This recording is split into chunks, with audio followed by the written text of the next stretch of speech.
like to call this meeting to order. On the phone, we have board members and committee members, Dr. Freitas and B.J. Watts. Good morning, gentlemen. Good morning. Want to call this meeting, the Strategic Planning Committee meeting, to order. I'd like to move that we approve the January 26th committee meeting minutes to be approved. Move to approve. Second. All those in favor of approving the meeting minutes, please signify by saying aye. Aye. Aye. Aye. All opposed? The meeting minutes are approved. Moving on to our next agenda item, priority initiative stakeholder engagement. We have an update from Leroy Robinson, the department's director of family and community engagement. Good morning, or good afternoon, I should say, Leroy. How are you? Chairman Gordon, good morning. Good afternoon. I got you there. Dr. Oliver, Dr. Freitas, and Mr. Watts on the phone. I do have a few updates for you. Also, this is my colleague, Kristen Reed. Join me. Afternoon. And we didn't have a presentation today. We had several internal staff meetings regarding the survey. So we'll kind of walk through some of those updates for you and offer some suggestions that we offer and see if we can work together and collaborate on the process going forward. Great. So the last time we were here, we talked about the Harvard Research Project, and you guys had a copy of that last time, and that was from the Great Lakes Comprehensive Center provided that with us, for us. And then today you should receive a copy of the Ohio Department's Education survey, so receive that. So we kind of want to work from that and talk about the process we have in place to kind of roll that out. This instrument has been customized, will be customized for Indiana, so that's our plan, is to use something that's already been vetted, so that it has already been used for a few years in Ohio. We want to kind of take that and adapt it with your help.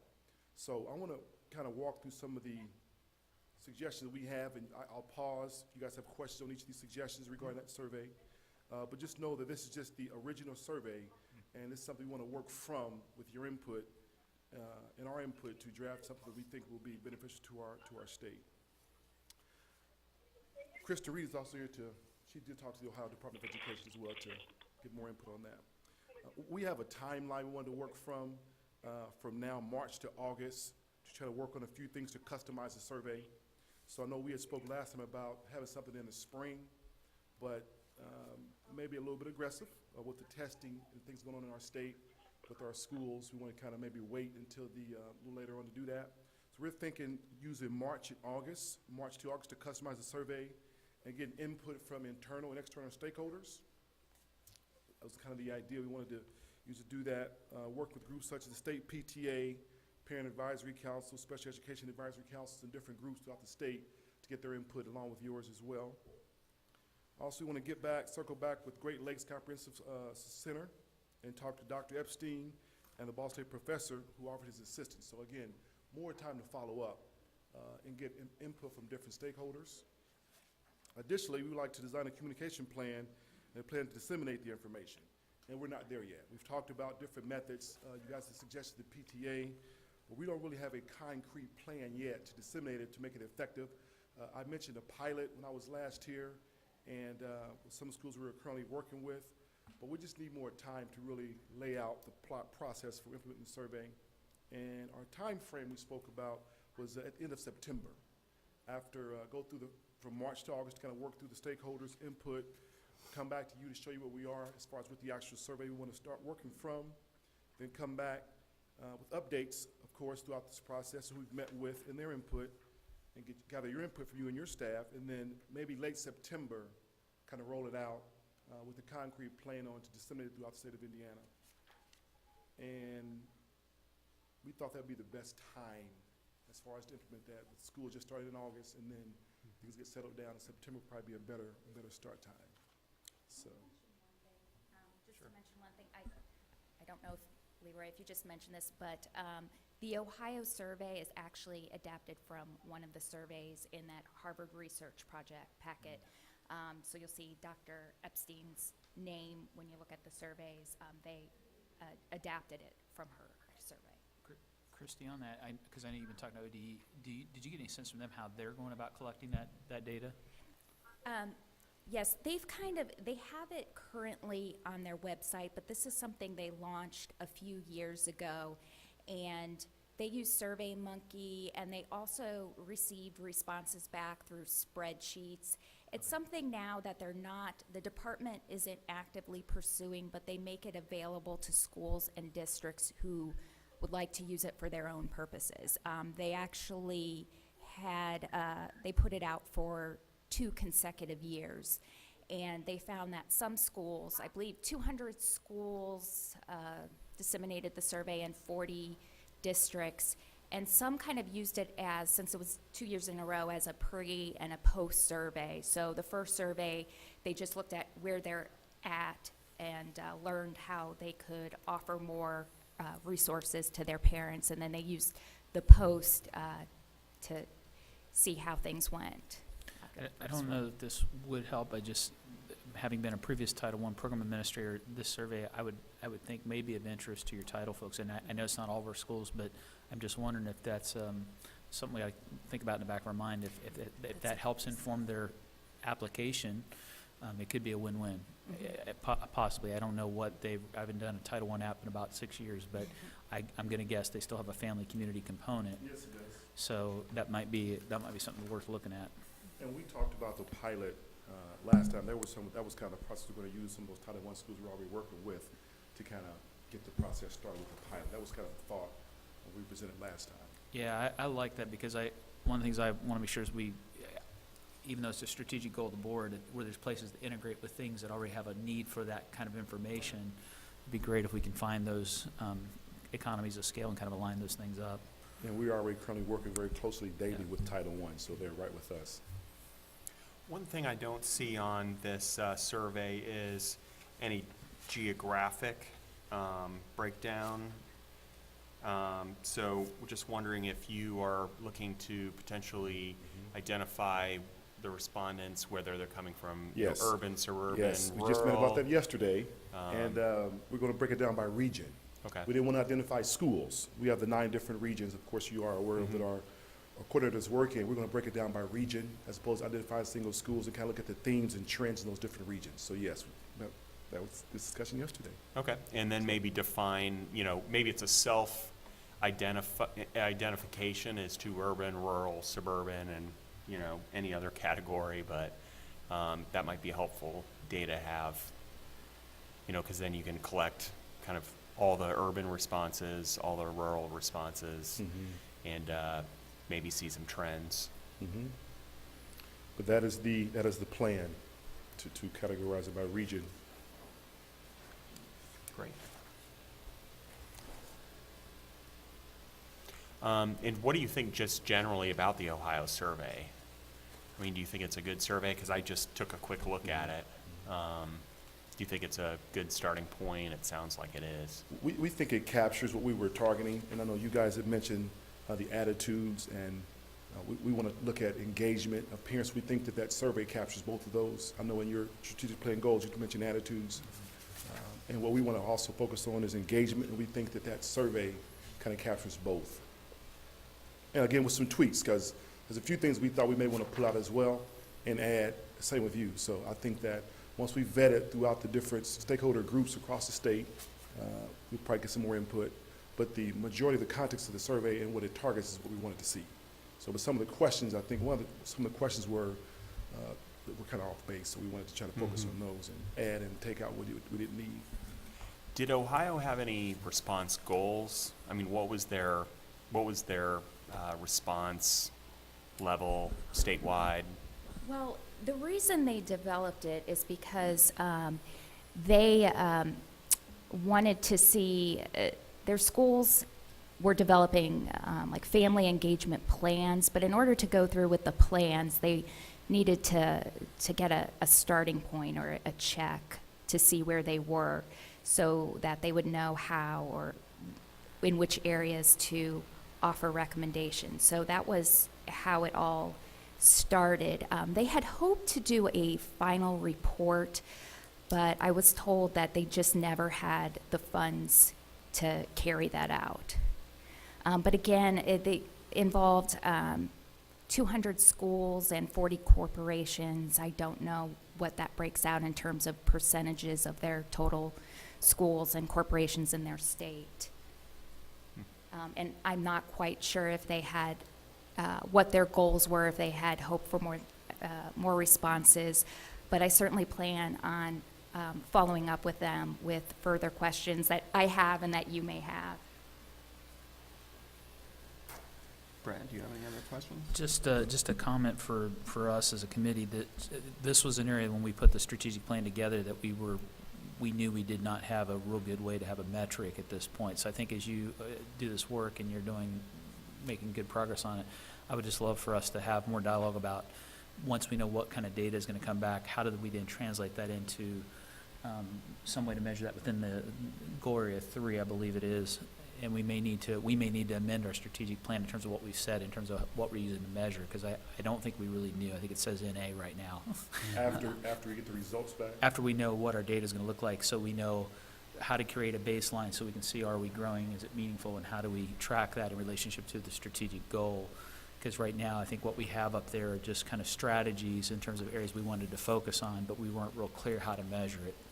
I think you may be answering that question right now as we start looking at finalizing a survey, and it may just mean going back and make sure that whatever we come up with here, that we adjust on the strategic planning on the scorecard is what I'm talking about specifically, so that our scorecard can actually be populated with information you're learning about family engagement and community relation.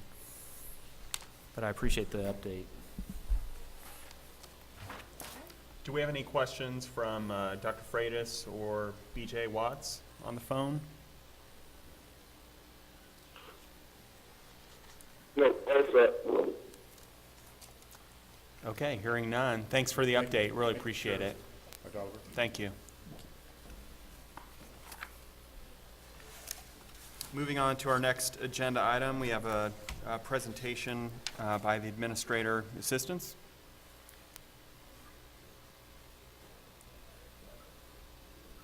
Good morning. Good afternoon. It is. Making that Good mistake. afternoon. Good afternoon. I am Steve Wittenauer. I am the co-owner of Administrator Assistance, which is the company that has helped put this program together. I'd like to give you a couple brochures Great. here. Yep. For the entire state board, if you want to share. Sure. Thank you. Russ, you want to come on up? I'm going to be very brief and let Russ kind of tell you about the program, but I think the things that I want you to realize from the beginning, this program was put together by teachers and administrators. This has not been something that's been driven just by administrators. And so as we've put the assessments together, it's had teacher buy-in. So it hasn't been top down.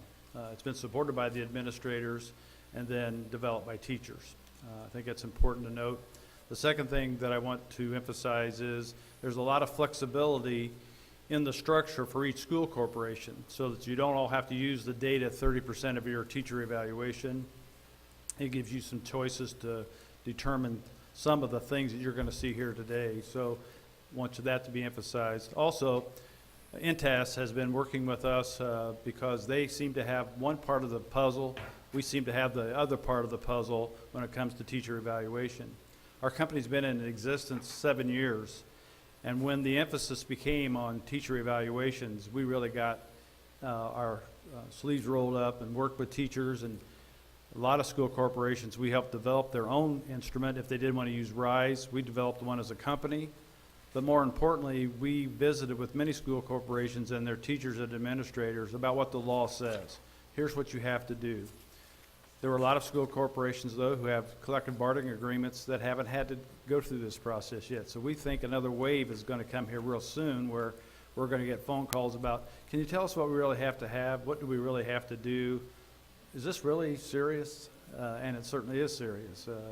So by working with INTAS and us, we think we have the whole enchilada, if you will, when it comes to teacher evaluation. Wonderful experience with working with it, a lot of teacher involvement. And we think that we now have 8 schools in the consortium. We look for that to grow very quickly because we think that the overall instrument itself rates student growth, teacher effectiveness, and Russ will share that information with you, and we think it's all defensible. We all know that teacher evaluation has changed because now it does get into the dollars and cents of a teacher's salary. So it was important for us as we developed this that it did have defensible mechanisms in it, so we weren't going to get a lawsuit every time we instituted the program. So having said that, again, just want to emphasize teacher inputs here and the flexibility that it offers school corporations as they work through this process. And we hope that we'll be able to work with NTAS and with you to develop evaluation programs that are going to be meaningful, because we are practitioners in Indiana. We know Indiana better than anybody else knows Indiana. And I think that's really important. I think it gives us credibility when you go to our website, administratororassistance.com, and all the school corporations we've worked with throughout the state of Indiana. I think it gives us a little bit of notoriety that they already know who we are, and they know we've worked collaboratively with them in the past. So having said that, I'll turn this over to Russ because he can tell you the program, and hope that you'll have questions as he gets into this. Just to add to that a little bit, this is really a collaborative process. The nice thing about it is we took it through a facilitated process, and has some structure to it, but then again, there's some flexibility. I've been living this for I don't know how many years as far as putting this together. If you go back a few years, you selected, or the state selected, 6 pilot districts. Bremen Public Schools was one of those, and I was superintendent at that time.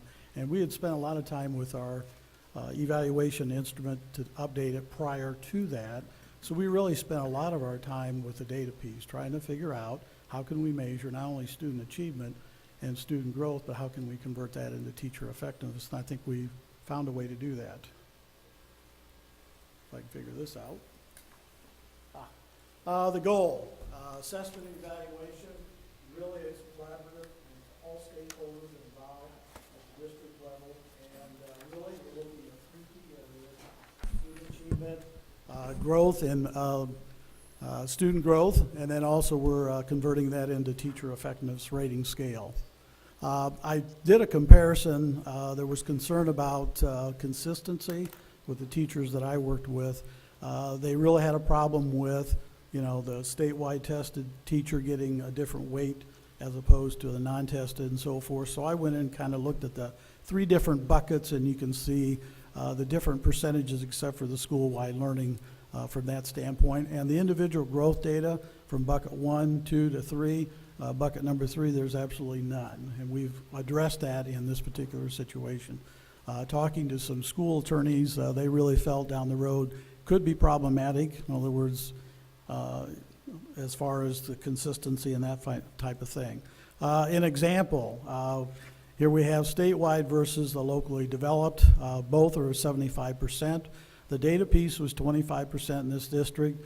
The school grade, 30% of that 25% was calculated because we really felt like everyone needed a stake in the game. And then the individual results from the statewide and then also the locally developed was 70% of that 25. And here again, that's a local decision. Those are kinds of conversations that the administrators and the teachers are going to have as far as what should that be and how much weight should it bear.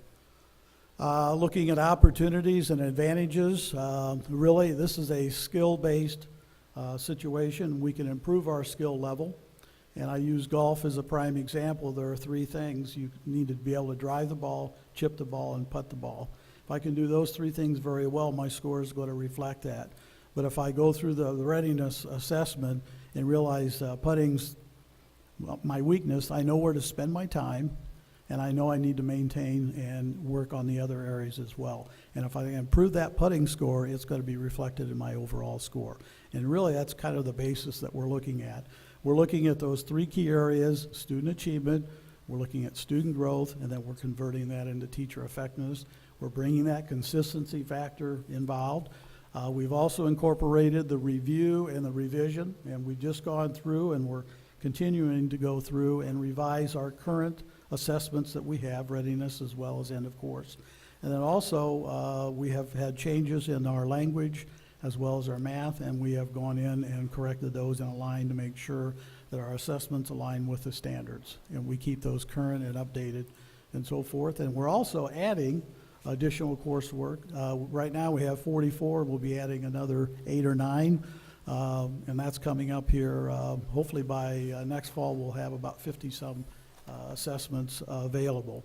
Collaborate, connect with teachers, and that's the power in this whole process.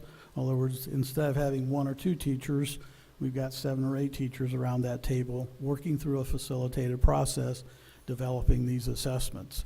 And really, they're holding each other accountable.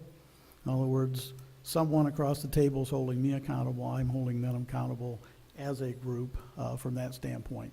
And they've taken a lot of ownership in those assessments. I've been amazed. And then also, we're meeting the requirement as far as the state is concerned, as far as the achievement, the growth, and also the teacher effectiveness. We look at readiness, or the state would call it preparedness, and you can see the 2 points.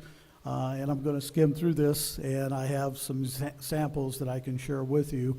Basically, the readiness score places a student at a level. We've identified 3 levels: basic skill level, and you can see the definition, proficient skill level, and an advanced skill level. And we predict then, or project out, how will that student that was identified as a basic skill level, how should they do on the end of course assessment after the course has been taught? And this is probably the crux of the whole assessment process. You can see the actual readiness assessment, the actual readiness percent, and basically we put everything in a percentage. That way, if it's a 30-question assessment or a 50, it doesn't really matter. And once those scores are placed, it places that student at either an advanced level, proficient, or readiness. And then we're projecting out, and I'll show you a scale here next. Projecting out. So if I have a student in the advanced readiness level, based on the readiness score, how should they do on the end of course assessment? We're projecting out.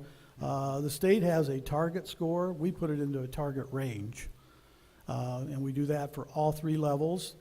We actually teach the course, then we give the end of course assessment, and then that helps us determine what the achievement is as well as the student growth. And then I'll show you how we convert that into teacher effectiveness. This is a scale. You can see the percentages for the readiness. If a student scored anywhere from 85 to 100%, they're in an advanced level, and we would expect them on the final end of course assessment to score anywhere from 90 to 96. Proficient was 50 to 84. We would expect them to score 70 to 84%, and the basic level was 0 to 49. 40 to 69% is the expectation. I just put some random examples. The first 3 are the same raw score of 19, converts to 63%. The expected was 70 to 84. The first student had an 89 on the end of course. That's high growth. The second student had a 73. That's typical growth. And the third one had really a 69, and that was low growth. Almost made the typical growth. And you can see the example of 3 out of 30. In other words, under our normal situation, that student had failed. Under this situation, they did rather well. They ended up they had typical growth. And I really think it differentiates no matter where they start. It gives them the opportunity to show their growth. And we are using the state language of high, typical, and low. And you can see a 25 out of 30. That's low growth. That student came in really at a pretty high level, didn't achieve that much throughout the course and so forth. Then we take that information, and I had a class of 30 students. 4 of them had high growth, 20 had typical growth, and 6 had low growth. And basically, we asked the question, how many students had typical or high growth? And in this case, we had 24 out of the 30. That's an 80%. We slide that over into our teacher effectiveness rating. So a percentage of 80 to 100 would mean that teacher is highly effective. And I found the state of New York put out some information on what they viewed as highly effective, and we're right in the ballpark. Matter of fact, ours might be a little bit tougher than what theirs listed, but it really gave me a pretty good idea, and it's the only one I found in my research, and several years ago you couldn't find anything. There wasn't anything out there to compare it. So it was just a group of educators sitting down, and we started out with 90, 80, 70, 60, and really felt when we started getting the data in that it probably was too harsh at this point. And really we talked about mastery. 80% is normally mastery. we really felt that was a good place. And here again, this is an opportunity for districts and teachers to get together and talk about what is highly effective in our district, what is effective in our district, what needs improvement, and what is ineffective. And I think you have to have those discussions to set that bar wherever you think it might be for that particular district. This is a spreadsheet that we used, and I put it in here because we are moving with 5-star, and we realize this is limited. If we get a large number of districts, this would not accommodate and do the things that we felt we needed to do down the road, but it does really illustrate the number of students, and basically it does all the calculations for it. If you go through and you look at the last 3 columns, you will see the percentage on the end of course, and then it will indicate whether that student had high growth, typical growth, or low growth. So you actually can look at each individual student to see whether they had high growth, typical growth, or low growth. And then the last column is your achievement. Did they pass or not pass? Here again, a district could say, well, we want to pass plus, we want to pass, and not pass. I mean, we still have some flexibility within that. And if you go up to the upper left-hand corner, you will see the calculation. In this particular case, with the growth factor, this teacher was highly effective with an 83% because they fell within that 100 to 80%. And our achievement was 88%. We had 90, 80, 70 on the achievement piece. We felt, the committee felt that that was pretty appropriate. And then you fuse those two together, and that makes up that 70% of that 25% that we had talked about earlier. We're here again, 5-star will help us do it electronically. It will score it for the teacher. It will run numerous reports by standard, and it's really going to move us ahead, and then have the capacity. So if we have 20 or 30 districts, we can accommodate those districts, and then we'll have the database. And the nice thing about it is we will not only be able to compare our own results, but we can compare it to other districts. And then also we have a base right now of about 14,000 students in those 8 districts. We can compare your chemistry results for with the big picture to see how well we're doing. This is a 5-day process, and I'm kind of going to briefly go through it, and I have a couple of handouts that are in more detail for your leisure reading. Task 1 is basically the standards and decision-making tool, and basically that's determining, we're not assessing all standards, we're only assessing what we view as the essential standards, and we allow the teachers the opportunity to work together and determine what those are. And once those are decided, and we go through the endurance piece and the leverage and so forth, and that's explained in your handout. Task number 2 is actually writing the student learning objective. And this is probably one of the most difficult things. You would think it would be easy. Our first round, they weren't very good, so we had to go back and reteach and take it through a step-by-step process to make sure that they were good quality before they could move on to that next step from that standpoint. So we really feel we have really nice, top-quality student learning objectives. I did share with the DOE last spring, and they were impressed with what we had accomplished as far as the SLO piece that they actually put us on their website as a resource to other districts as far as the SLO is concerned. Then we actually moved to task 3, which is actually writing the assessment questions. And then task 4 is basically creating a blueprint. And our goal there is that we want to make sure that all the assessments are just like a statewide assessment. Teacher does not see that assessment until it's actually given during that testing window. And we're asking that they create a blueprint, and you will have a copy of an English, 9th grade English blueprint, not only a end of course blueprint, but also a readiness blueprint. We're asking teachers to teach to that blueprint. So it's critical that the blueprint reflects the end of course assessment. So you don't have to have a copy of that end of course assessment, you just need to teach to that blueprint. And they're creating that blueprint based on the assessments and the SLOs and the standards they've created. Then we take them through a rank order. They have to tell us what's the easiest to the most difficult question. And then we move to bookmarking. In other words, looking at where is that line from basic to proficient to advanced? Where is that line? Is there a line? And that really helps with balance to make sure that we don't get too many difficult questions. We have good balance as far as easy to, I don't want to say simple, but proficient to advanced level questions on there. The blueprint does reflect Webb's depth of knowledge. In other words, where there's simple recall, they have to identify how many questions on the assessment fall within that range. And we have critical thinking and so forth. So it shows the different levels along the way. So the teacher really has a lot of information as far as where's the emphasis on the assessment, so they can teach to that. Then we move to actually writing the assessment itself. And here again, the teachers do that. We look at format and that type of thing. Task 8 is creating the answer keys to make sure they line up. And we ask the teachers to take their own assessment and score their own assessment to make sure that things fly.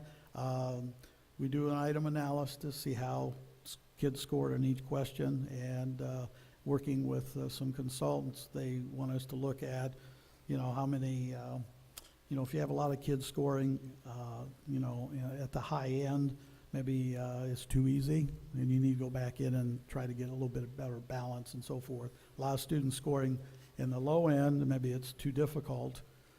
You need to go back in and try to get a little better balance. We did some piloting, and then we also, the policies and formats. Be quite honest with you, we realized real quick that we had teachers that have never given a statewide assessment. So they had absolutely no idea what we were talking about. So we took it upon ourselves to pull the state manual and begin to pull things that we felt were relevant for the non-tested area, put that together, gave it to our group of train the trainers, which are teachers, and asked them to go through it and give us feedback. So we actually have a manual for the non-tested areas. So it identifies the testing windows, and students have to be in the class for 70% of the time, otherwise the data doesn't count towards their evaluation and so forth. So it really outlines the requirements and that type of thing. Identifying the essentials, and really I've talked about all these as I went through it, but you can see the endurance throughout their academic career or life, looking at leverage. So the teachers really had to rank 1 through 4 where those standards fit. From that standpoint, and that really helped them narrow it down to what were actually the essentials. We have the readiness, the success at that next grade level, and then we're going to be involved with the high stakes as far as state assessments and that type of thing, what would help them on those. Writing the SLOs, performance, there has to be a condition, and then there's a criteria. And a lot of them lean more towards the idea that it's an activity, and we had to get it out of their mind that it's not an activity. It's a condition that we're putting those kids under, and what's the expectation and so forth. And that really helps identify the targets for the growth and the achievement. The completed blueprint, it really categorized in the different levels, 1 through 4, recall, simple skills and concepts, critical thinking and strategic thinking. And it shows you the percentages and so forth on the blueprint. And here again, we're asking the teachers to teach to that blueprint, making sure that it is aligned to the assessment so we're not assessing over something that we've never taught. Writing the assessments, this is really a guide, and I have a sample in there as far as they brought their own assessments, samples, things out of textbooks that they felt were really good, and then they even created their own, but we felt we needed to identify the resource, where we got the information, where we got the question if we used it, and so forth. Any rubrics, relevant rubrics, that type of thing, they could bring anything to this session. The rank order, that's just putting the most simplest to the most difficult, and then looking at the cut score as far as the level of difficulty of the question, and it also indicated the level of difficulty of the assessment in general.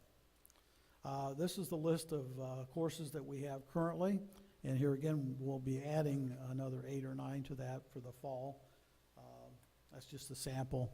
And basically that was driven by the fact that we wanted to make sure we had 4 districts that really stepped out and were willing to take a risk. And we wanted to make sure that every teacher had at least one course that we were collecting data on. And in some cases, if it was a small enough district, you might have one person teaching 2 or 3 different things. I know I had a teacher that taught government and econ, we gave her a choice. You can take econ, we'll collect it, or we'll take government, or you can take them both. And that was a discussion the evaluator and the teacher had as far as, what data do we want to collect? And here again, that's really a decision a local corporation can make. These are the courses that we're adding, and we surveyed trying to where their needs are. One of the first things we do is we kind of inventory what courses they're going to use and what courses do they need.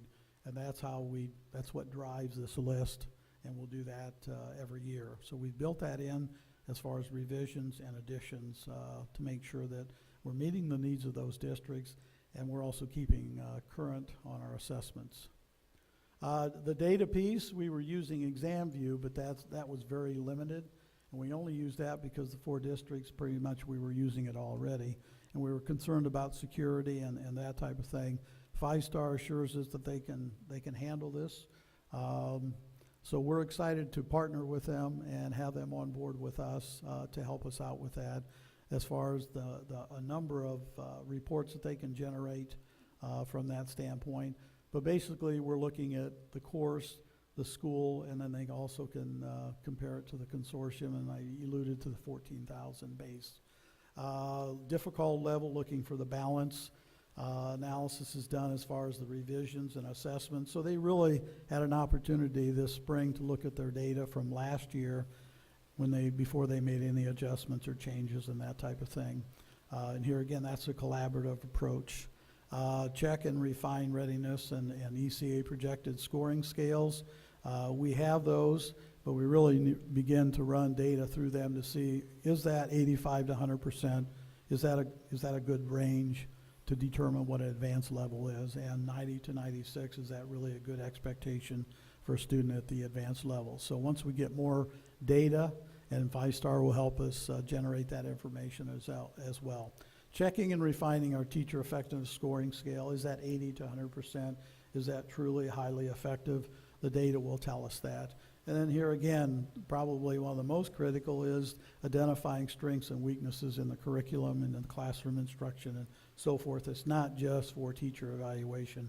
Hopefully, when teachers give the readiness assessment, they look at that, they analyze the data and say, where are my kids? And good instruction, that's one of the first things they should be identifying. What skills do those kids need to have in my chemistry class to be successful? Measure those at the beginning and measure them at the end, and that's basically what we're doing in that process. Benefits, there's a number of them. We do assign a person to a corporation right up front when they first come in, make sure that they go through and they have a contact person and they do the things the way they're supposed to be done to keep the integrity in the process. We have blueprints for each of those subjects. Of course, the collaboration among the teachers, and not only the connectedness, we actually have directories, and we send out the directories of all the consortium schools to all the schools. So if I'm a chemistry teacher, I know the other contact chemistry teachers in the other districts that we're emailing or communicating that way. And of course, we have the readiness assessment and, of course, performance assessments. We have some performance like music. Some of those areas, they're actually using a rubric versus a test to measure that from that standpoint. Special ed, pretty much they can select a group and determine where they can assess them right at the beginning and then determine how far they can take them, and then that would determine whether they're highly effective and so forth. So I think we have all the areas taken care of. The opportunity to add additional courses to our what I call a menu. We ask districts to tell us which courses they're going to use. And we have some that want to start small and build. One district that wanted to do science and English. They wanted to start with those 2 departments because they felt they were their strongest department and they could use that the next year in adding more courses as they go through. Looking at the school and the corporation and the data and those kind of comparisons, 5-Star will help us to be able to do that. And of course, it's a lot of work. Teachers have worked really hard from that standpoint, and I think we have some really top-notch resources available to them. I think we did a great job with quality as far as the student learning objectives, and it's easier to manage and take care of. I think that was one of the weaknesses of the state. How can an administrator keep track of all those? And do I know what a good student learning objective for Spanish is? Probably not as an administrator, but that group, they know. Expertise, we found we have a lot of good teacher leaders within our consortium, and we try to take advantage of those people in this process through the train-the-trainer piece. We have the student growth, determining student achievement, teacher effectiveness. We're looking at the test security through 5-star. There's training involved. We do a leadership training, and leadership, the district defines that leadership group, whether it's board members, administrative team, teacher leaders, association teachers, whatever, they determine, and then we go in and we want them to understand and have a good understanding what the process is and what the goals are from that standpoint. Here again, a variety of reports. It's meeting the requirements of the teacher evaluation as far as student growth is concerned. Talked to a lot of superintendents, and I either get kind of a silence or they start in, but it's kind of a random here and there, but it's nothing really structured that they can honestly say and show that they're measuring student growth. And we have train-the-trainer support. We train the lead teachers in the district. That's one of the expectations. If nothing else, they have support back in their district with the process. And if they can handle 80% of the issues, then we have people that can handle the other 15% to help them through the process. Contact information, these basically were the 4 core districts that started out. We talk a little bit about potential funding sources, really Title II money over a 2-year period. We spent $120,000 in 4 districts over 2 years. That's about $30,000, $15,000 a year. That was doable, but here again, we could do more from that standpoint. And then I have a feeble attempt on a web page, indianareadiness.com, which really kind of covers what we covered today. Questions? That was really quick. One of the things I want to mention is the cost, because it doesn't show you the cost. Russ mentioned it was $30,000 per corporation. Well, we have leveled it out by number of enrollments. So if you have 0 to 999 kids, it's $4,000. One of the things we also need to mention is that once you're a part of the consortium, you have to be in it for 3 years. You can't just jump in and jump out. That's not going to work. So it's $4,000 for 0 to 999, and it kind of graduates up to the largest $7,000 for 10,000 students. And then if you have more than 10,000 students, it's $1 per student, plus $1 for 5-star. If you already have 5-star in your school corporation, you don't pay that $1. So we think it's affordable. You know, our company was founded on not making tons of money. Our company was founded on helping school corporations. You know, Gib Crimmins is my partner in the company, and we felt, being former superintendents, I always call myself a recovering superintendent, is that we know that money is tight. And so it was important for us to make this affordable and all our other programs affordable. We think $4,000 for what you get out of this consortium is a bargain. But again, the emphasis wasn't on the money. The emphasis was on helping them figure out how to measure student growth. Been at this 7 years. I can tell you that there are a lot of corporations that do not have a black and white way of measuring student growth. They do not have a way of writing good SLOs. We believe in this program, we've captured all that. And so why would you want to reinvent the wheel if we've already got the job done? It only cost you $4,000, or it may cost you $7,000. Depends on your enrollment, and it depends on whether or not you have 5-star technology already in your school corporation's operation. So we're hoping that with INTAS and us and working with you, that we can come up with something that will be very meaningful for everybody, that will be understandable, because we want this all to be transparent. There's not a gotcha here. It's working with teachers so that they have the input, they have the skin in the game in the assessment that we're giving. It's not something that's been developed someplace else and brought to us. I also believe that this could be effective K to 6. We're obviously working with ISTEP now, but I believe so much in this process that probably somewhere down the road, we probably could develop that in the elementary level too. We just did it for non-tested areas because they didn't have anything. Those teachers didn't know what those other teachers were going through.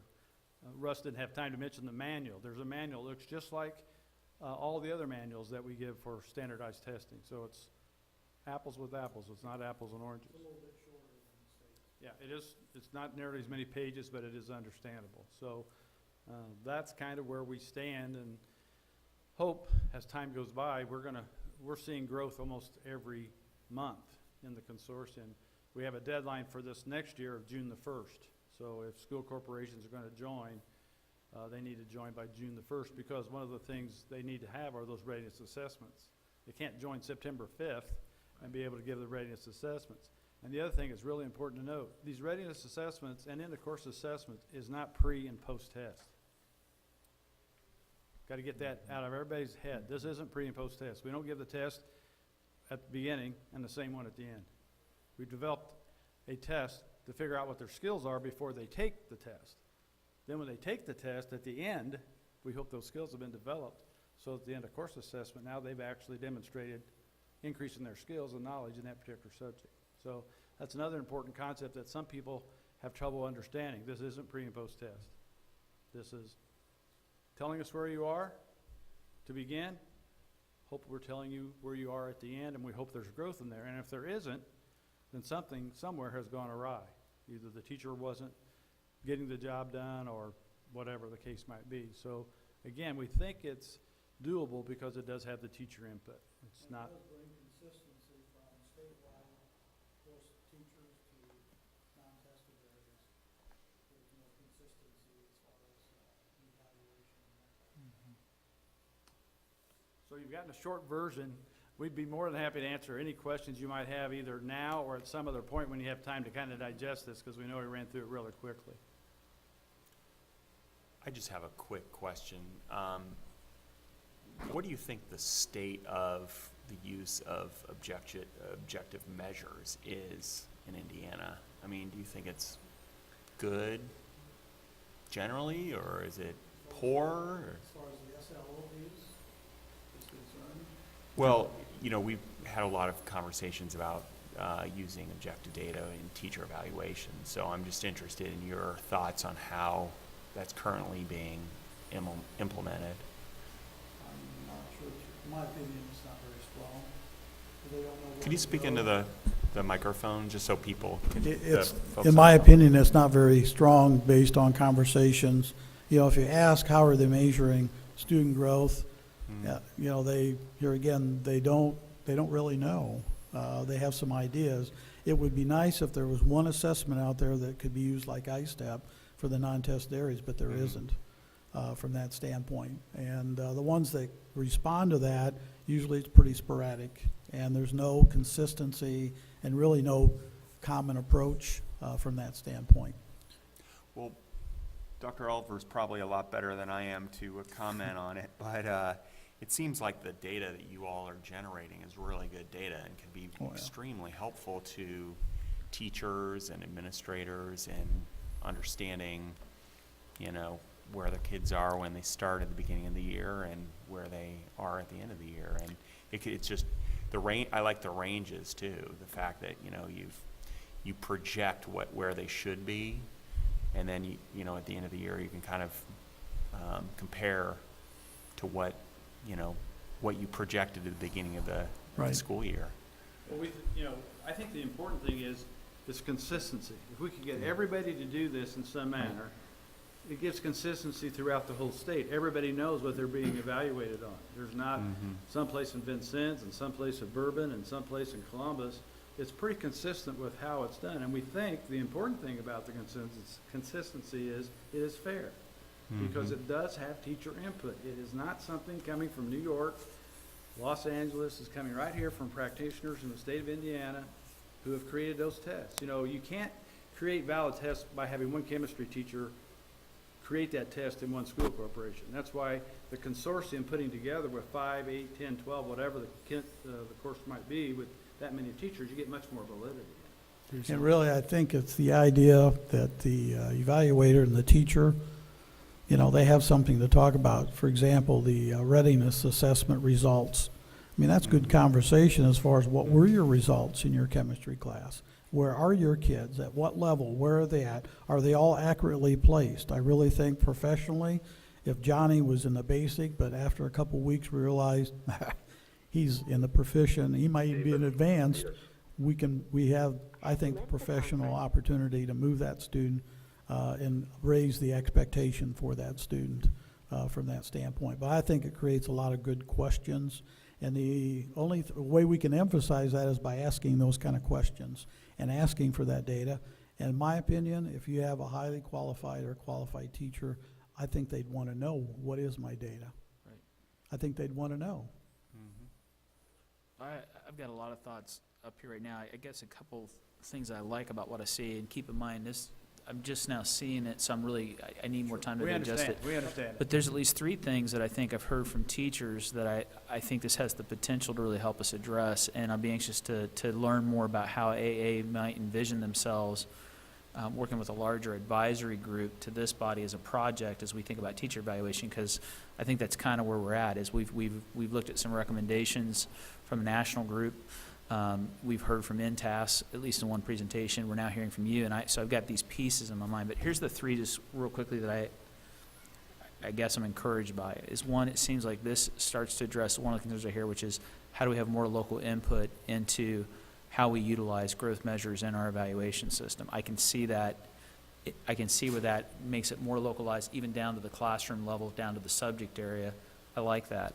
The second thing is I hear a lot of concern about the fact that this idea of having one set of weights for classrooms where there is Indiana growth measures, and when we have non-tested areas, having a different range, it creates a division within the school that principals don't like. We hear that all the time. I hear it all the time. And one of the things I've heard over and over again, if there's anything, if the board can provide leadership in working with the department, is how do we come up with a model that locals might be able to adopt that basically eliminates that difference. And I think that the potential's here, because and you said it, Steve, I was looking at it, when you went to the K-6 thing, I was going right there with you, because I really like the way you approach the expected percentage ranges on progress and growth, and then I like how you do the conversion over to the effectiveness rating. And I've shared this with Dr. Cole recently. I was talking with her, is that what has always concerned me about the current model, state model right now, is that if you have a highly effective teacher who's in a classroom where she may be serving a high percentage of students who are at risk, the way the model works right now, that teacher would make a really good argument that they actually could actually have their evaluation impacted, even though they're a highly effective educator, and the principal's evaluation indicates that the way the data would be weighted in such a way right now as it exists right now that would actually work against that. This would seem to mitigate that effect and actually put them on a reasonable growth path that's localized to where they're teaching. So I'm curious to know, if AA works with the advisory group, I know you're coming at it, this is what we do, and you do this on probably some kind of a MOU or contractual basis with the district. We do. I'm going to be curious to know how much these concepts could be included as part of recommendations that might be made, say, for example, to the department for a design revision to RISE that we get to, because the third thing, and you kind of went right where I was hoping, which is this idea of commonality and uniformity across the state right now, because it is a problem.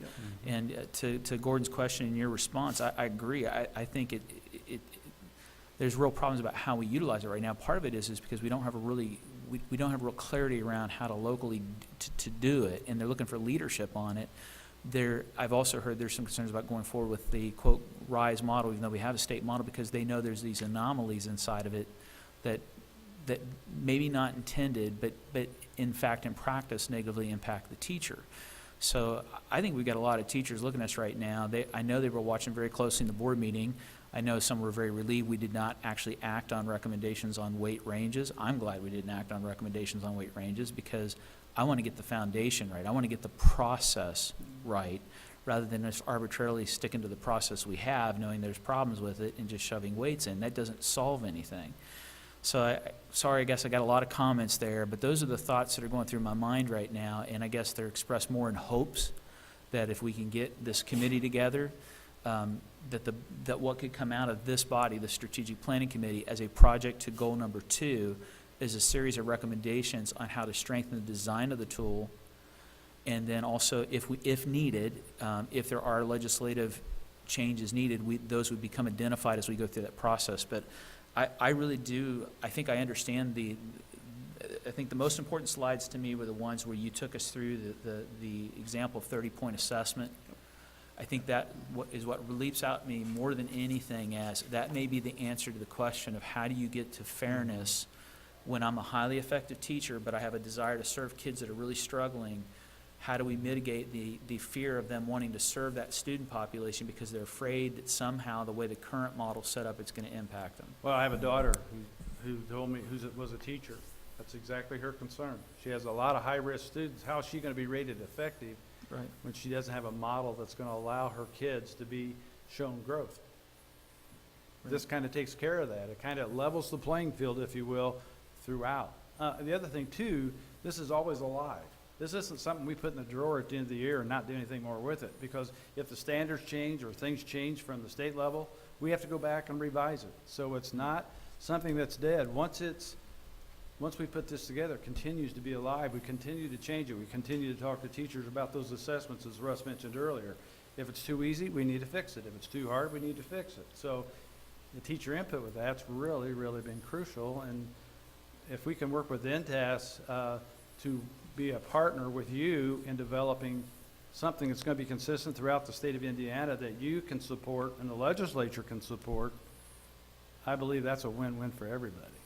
Yeah, I think the other thing too, I know Danielle's here from the department, but I think close coordination with them too, because the way it is right now, there would need to be potentially design changes to rise, and I hope that would be something that would be considered coming out of the work that happens here with the Strategic Planning Committee, that those changes would happen. We had a superintendent at the last board meeting made a comment that ideally what we want to have happen is we want an evaluation system, not just a tool, but a system that does two things: affirms the teachers that are trying to teach at a highly effective level and informs their craft, what they're trying to do. And frankly, the other part of that is to identify ineffective teachers so we can remove them from that classroom and not allow that to linger. So I like where this is heading. I really hope there's a sense from you that as we talk about a larger group looking at this, that you're willing to engage that way, because I wasn't sure when I first heard you were coming, if you were coming to say, this is how we do it, and if you want us, we're here, but the box is predefined and we're just going to add it on, or we're willing to integrate with other conversations to get at a better system statewide. If that's the case, I would really welcome administrative assistance help. I think we're more than willing to do that. The nice thing about this concept, it will fit any evaluation instrument or approach. In other words, it's kind of like a module that fits. And then the other factor I didn't mention, we debated on the statewide assessments. They said, well, what do we do? And we kind of got into the conversation that we actually did Algebra 1, you'll see it, and biology. And we kind of took the approach, by law, it has to weigh more than anything else on your evaluation. But if we create our own locally developed, why not have the state 51% and your locally 49% on your overall evaluation? That meets the letter of the law, and really it balances things out because you've had a lot of input as far as the locally. It could be 80-20. I mean, that's, here again, a local decision the corporation would have to make as far as how do they want to weigh those kind of things. Yeah, we want to be a part of the solution.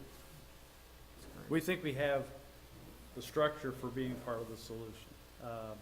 And hopefully we can work with everybody. We worked with the DOE earlier. We made this presentation. They know it's on their website. So we've kind of gotten their blessing, if you will, on the concept. And we're more than willing to continue the process with whoever the stakeholders are in the process to get this even better than it is. Because we know that it's not perfect. We're going to always have to revise it. But we think we've got a pretty good start in leveling the playing field for everybody that might be involved. And that's why I think K-6, I was telling Russ before we got in here, I really believe in this so much that I'd like to see us develop K-6. We had to start somewhere, and we started with 6 through 12. But if we can get this to where it's satisfactory, why not go back to K-6 and work with teachers in those grade levels as well? We actually, at Bremen, we didn't have anything in the elementary, and we actually took this concept, put it in our reading program, and we could determine the teachers that were highly effective in reading effective in reading and so forth. It really didn't have anything to do with the consortium. We just took it upon ourselves to set that up and operate that way. And I'll be honest with you, I was truly amazed at the number of teachers that were highly effective as far as the growth piece was concerned.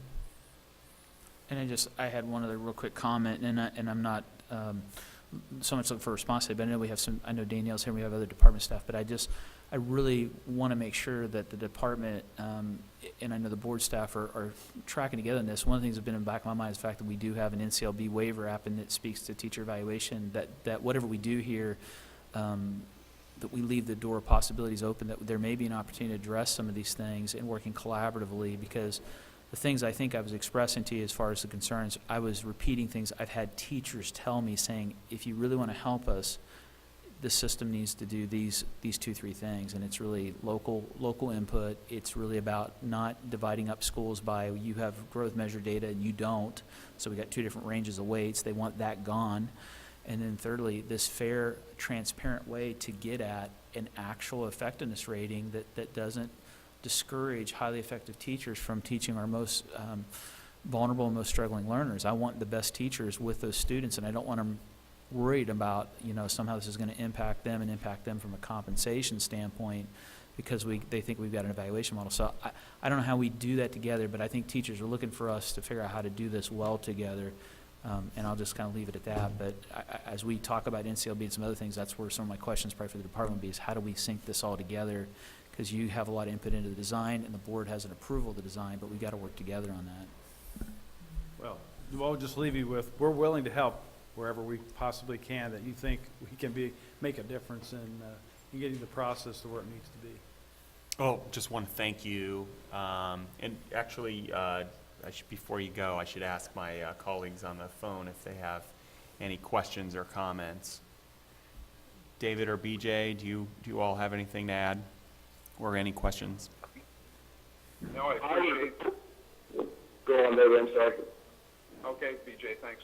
I appreciate the speaker and the information, and he's given us a lot to think about. So thank you for being here today. No further questions from me.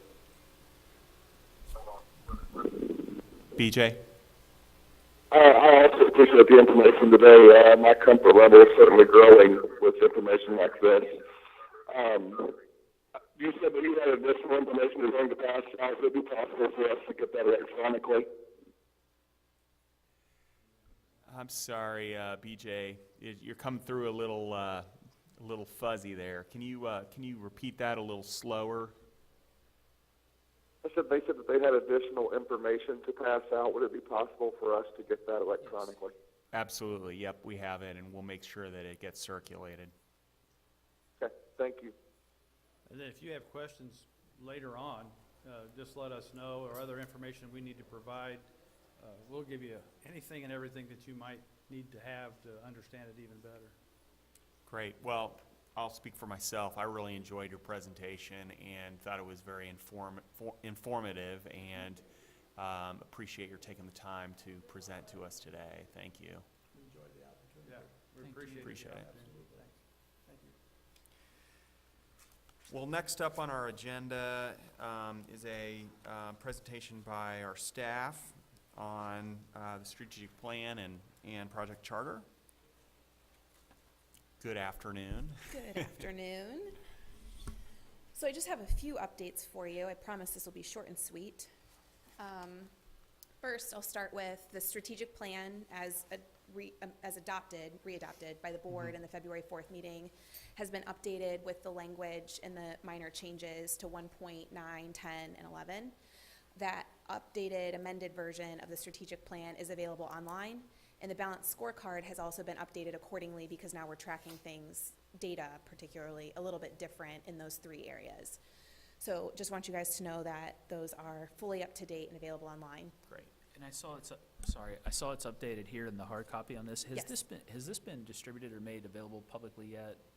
It's on the website. It is on the website? Mhm. Yep. Thank you, sorry. Yep. You guys, there's a sub-tab on the State Board of Education website for the strategic plan. Okay. And if you click on that, you can download the PDF, which is the new updated version, and the balanced scorecard also lives in the same place. Okay. So those are available, and if you would like, we can also print and have those available at board meetings if folks want hard copies. I don't think that's necessary. We are in a technological age, so Yeah. hopefully people are comfortable with the PDF online. The second minor update that I have for you guys is regarding the project charter. So we have a number of different projects that are going on, and we talked about having a one-stop shop essentially for seeing what projects are currently moving and available, and what you guys are receiving updates on pretty regularly. And you received this with your materials, and it's also posted online for the public to see in terms of the actual projects that are living with this committee at the moment. And in that at-a-glance project charter, you'll see the strategic plan, objective, and strategy for what correlates with the project. You'll see the actual project, projected deliverables, action steps for that project, who's sponsoring and managing the project, the time frame, and then the current status of the project. And this is really to help you guys see where we are in terms of all of the different projects the Strategic Planning Committee is managing, but also this is a document that's made available in public online on the State Board website. So this was just a format to see where we are, where we're going, and what's coming out of current projects. This brings me to my next point, though, and next steps. There are two areas. This was before my time on State Board staff, so I'm just not really clear and hoping for some guidance from you all. There were two projects that were identified in the board's strategic plan and that were outlined in your original balanced scorecard. They're highlighted in kind of the flesh color on your project charter. The first one is the task force for a statewide data and learning management system. And the second is a parent advice and advocacy center project. I just want to see if you guys want to formalize these projects. Again, I wasn't around when these were originally put in the document, so I don't have all of the context. But if these are projects you guys want to formalize and move forward with, we can absolutely do that. I just need the direction from the committee on that. So I was just telling Gordon, I want to make a quick comment here, because my concern is that we not get too many projects going simultaneously. And right now, and I'm only speaking as one member, I'm anxious to hear what my colleagues would have to say on this. Those are important to me. But I could probably make an argument that we've got a procurement process going on for a new state of tests right now, that even though I really want to see us get moving on a task force on the data, if I had to pick right now, it seems like I would like to see us keep moving on this teacher evaluation thing this whole system, and looking at trying to address that. Yep. We've got Leroy working on trying to get his family data going on that. That to me is a prelude to the Parent Advice Advocacy Center. Let's find out what the relationships are first before we start on that project. So I guess my initial reaction to that is if there was one of two that I'm more interested in that one, it would be the task force on the data. Okay. But I'm also where there's a lot of legislation moving right now, and I wouldn't Yes. mind holding up on that for just a little longer and let the air clear on that to see what happens. But that's my 2 cents. I'm in the same boat. I would say let's keep our powder dry on that, and there's no urgency to address those 2 points, given, the other issues we're dealing with and the legislation that's working its way through the legislature right now. Okay, so I'll put them on deck. I'll actually take them off of the project charter since we won't immediately manage those projects, but I will put them on deck for us to look at in the future, in the short-term future. Yeah. I also, and Leroy brought this up when he was giving his update on the not the family-friendly school survey, I'm sorry, the family and community survey. One of the pieces of guidance that I had for you all and flagged it in the project charter was an actual time frame for that. I think Leroy provided us with that in his update, so I will move forward with that per Leroy's update. The other piece of information that I need from you all is to decide on the March meeting date. We have a request from Dr. Freitas to have the March meeting on Friday, March 13th, which is right after the board meeting. But it's your pleasure as to when that meeting is. I know I have a conflict because we have faculty meetings the 12th and 13th, and I had to get excused to be able to be available for the full board meeting. That doesn't mean we can't meet, because I could always call in for whatever part I can attend, but I know I'll be in Marion that day on the 13th. But, and I don't know, I know Dr. Freitas is on the phone. I don't know if he's available the day before, but I could do something like late afternoon. We stay over that night and have the board meeting the next day. I don't know if The that's 11th? Yeah, the 11th. I don't know if that's an option, if we did the afternoon preceding. I would be available on either the morning of the 13th, I believe. Mhm. just make sure I got that right. Yeah, the morning of the 13th or the afternoon of the 11th. Either one would be fine with me. Okay. Honestly, I'd probably prefer the 11th. Okay. But I know that, the day before a full board meeting can be a little busy for staff and board members. So, we definitely should get input from the other committee members as to the timing of that. BJ and David, do you have any thoughts on the next committee meeting being either the afternoon, the Wednesday afternoon preceding our Thursday board meeting, or on the Friday morning following?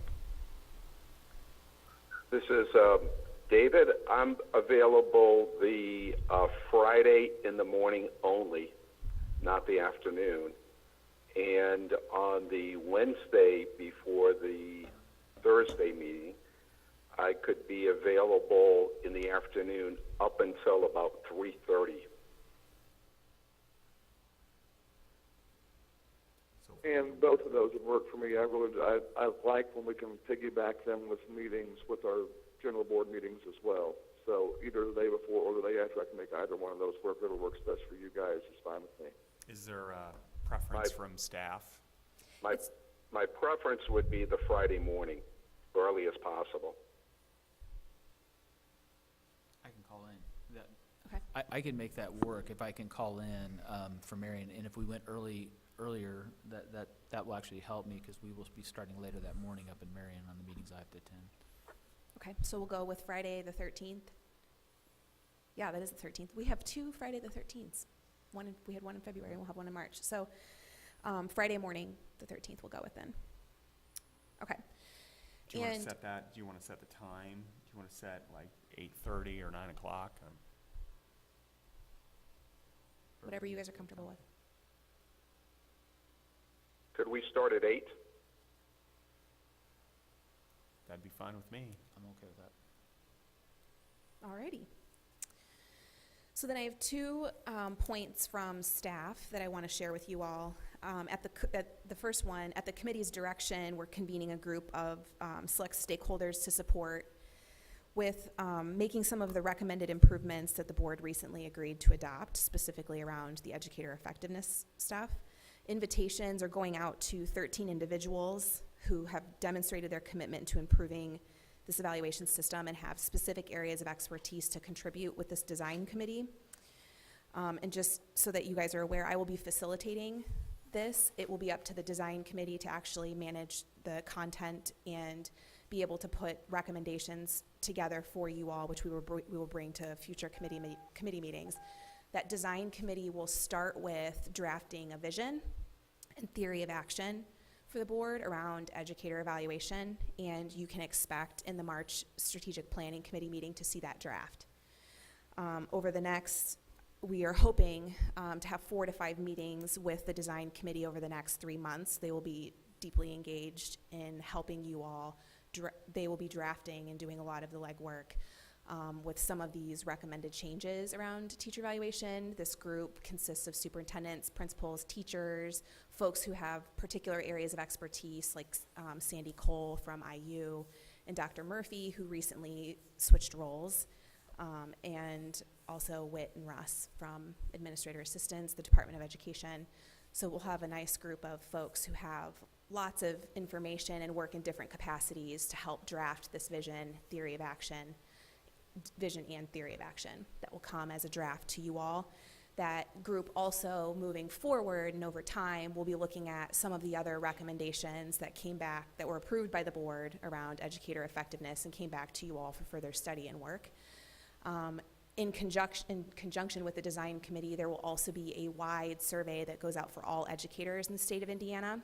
The design committee will weigh in on what specifically the questions look like and how that's formatted, and we'll make sure that that stays open for a large period of time. The results of that survey will be used by the design committee in crafting some of their recommendations and drafts that come to the strategic planning committee. So just want you to be aware of those two things. Question. Mm-hmm. I just want to make sure we have clarity on this. This group. What is the best way for us to? and I know it's through you, but to give guidance on what their mission is to what they're accomplished, because, I look at it in one respect, the board did vote on a series of recommendations, and we could say it's just take those recommendations and operationalize them, and I think that is part of it. But I think I tried to express in the public board meeting, during the discussion on the motion, I want to see flexibility with this group, that if they see a better way to get to a win-win solution, they're not foregoing that because they're simply looking at those recommendations and saying, well, we have to just follow this. It's specifically when we talk about the significantly informed, because the recommendations from TNTP was a different range for Indiana growth metrics, a different range for non-tested.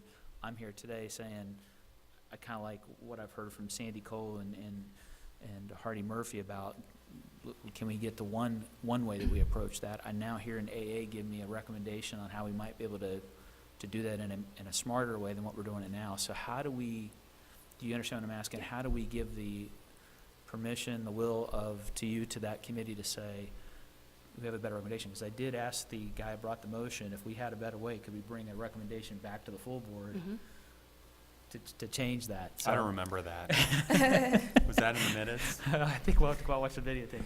11 hours of minutes. Not sure they're finished yet. However, I will say, out of the board meeting, it was very clear to me that it should be the discretion of this design committee to adjust, change. They've got the expertise and the local knowledge to really say, here's where we go, especially as we look at things that are related to implementation, recognizing some of the realities of implementation challenges is what this group can really weigh in on. It's also at your discretion to determine their deliverables. So that also will help them maintain focus in particular areas. But the point is to have this think tank, for lack of a better term at the moment, to really help you guys with that. I think, and I'm just throwing a suggestion out, if we're going to meet in March, I would love it, even if you don't have your committee completely figured out by then, or confirmations of it, if you'd have the deliverables, if we could act on that, I know I'd feel better being able to say to people externally, these are the deliverables the committee has asked them to work on, and that Gordon would be reporting back to the full board on. So on your project charter, the first two deliverables, and again, this design committee will be working over a 6-month period at least to help support some of these recommendations. So in your project charter, the two deliverables that this design committee will be working on first is the vision and theory of action. And then from there are other recommendations that they may consider working on, and it'll be you guys will have to give us the direction in the strategic planning committee meetings, but for example, working on communications plans, working on improvements for the state's model plan RISE. These are all things that this design committee will work on in the future, and what exactly you want those deliverables to be, you will just continue to communicate to us in the strategic planning committees on what you expect to see and how you want it to look in terms of format, and what you want the timelines to be as the design committee continues to work on this, and then also recognizing that we'll have this large survey for all educators that are out, specifically asking for their feedback on these recommendations. So because we all know that was a very robust set of recommendations, that survey will be wide and live for a long period of time to, number one, be mindful of educators' capacity, given that this is a testing window that we're in, and then also to not create survey fatigue with educators. So, Brad, I hope that answered your It did, thank question. you. Yep. So those are the updates that I have. That's it. Great. Do we have any questions from the gentleman on the phone? None. Great. Well, do I hear any other agenda items from committee members? Okay, well, I will entertain a motion to adjourn. So moved. Second. All those in favor of adjournment, say aye. Aye. Second. All opposed, no. We are adjourned.